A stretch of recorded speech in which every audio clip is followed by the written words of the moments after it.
வணக்கம். Scooty pep வண்டி. நிறையா பேர் வண்டியை சரியாக மெயின்டைன் பண்ணாமல் வச்சுருக்கீங்க. மெயின்டைன் பண்ணாமல் வச்சுட்டு மைலேஜ் கிடைக்கல.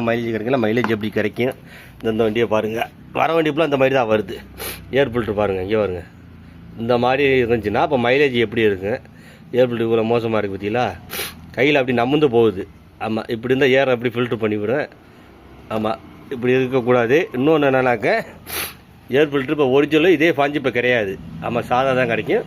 ஒரிஜினல் எப்படி ஆகுதுன்னா இந்த மாதிரி வந்துடுது. ஆமாம், பேப்பர் டைப்பில் இந்த லேட்டாக BS6க்குலாம் கொடுக்குறாங்களா அந்த டைப்பில் இதே வாங்கி மாட்டிக்கலாம். சேரும், கரெக்டாக சேரும், எந்த இது பிரச்சனையும் கிடையாது. இது ஒரிஜினல் MRP எவ்வளோன்னு பாருங்கள், 216 ரூபா வருது. ஆமாம், ஒரிஜினல் இதான் கிடைக்கும். இதை தான் நீங்கள் வாங்கி மாட்டணும்.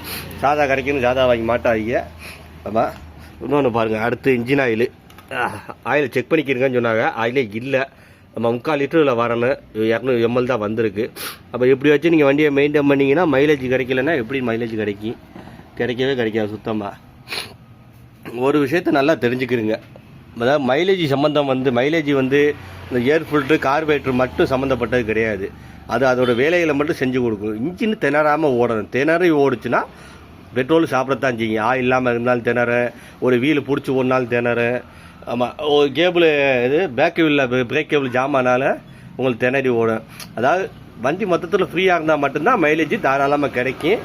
அதனால வண்டியை சரியாக நீங்கள் மெயின்டைன் பண்ணுங்கள். மைலேஜ் எல்லா வண்டியிலும் ஆட்டோமேட்டிக்காக அதில் அந்த லெவல் எவ்வளவோ அது உங்களுக்கு தானாக அந்த மைலேஜ் கொடுக்கும். நல்லா தெரிஞ்சுக்குங்க. அதனால் யாரும் இந்த மாதிரிலாம் வச்சு ஓட்டாதீங்க. அது இப்படின்னா இருந்துச்சுனாக்க மைலேஜ் கிடைக்கவே கிடைக்காது. இவ்வளோ மோசமாக இருந்துச்சுன்னா இப்போ மைலேஜ் சுத்தமாக கிடைக்காது. ஏர் ஃபில்ட்ரு இப்போ இந்த டைப்பு தான் வருது. ஆமாம், அதனால் இதே வாங்கி மாட்டுங்க. ஒரிஜினல் தான் கிடைக்கும். இந்த டைப்பு சாதா தான் கிடைக்கும். சாதா போடுறது வேஸ்ட்டு, பிரயோஜனம் கிடையாது. மைலேஜ் எது கிடைக்காது. நம்ம ஆயிலை கரெக்டாக மெயின்டைன் பண்ணி ஊற்றுங்க. ஆமாம், எதையுமே கவனிக்காமல் மைலேஜ் வேணும்னா அப்போ மைலேஜ் வர மாதிரி தான் கிடைக்காது. கண்டிப்பான முறையில் சொல்கிறேன். ஆயில், ஏர் ஃபில்ட்ரு, ஆயில் மாற்றுறீங்கல்ல, 1500 கிலோமீட்டர் ஓடுதுல்ல, ஓடினதுக்கப்புறம் வண்டியை இன்ஜின் ஆயில் மாற்றி சர்வீஸ் பண்ணி ஜென்ரல் செக்அப் பண்ணுங்கள். அதிலே எல்லாமே உங்களுக்கு வந்துடும் வேலைகள். ஏர் ஃபில்ட்ரு போச்சுன்னா அப்போதைக்கு மாற்றிக்கிடுங்க. சிம்பிளாக முடிஞ்சிடும். ஒரு சின்ன தகவல். நன்றி, வணக்கம்.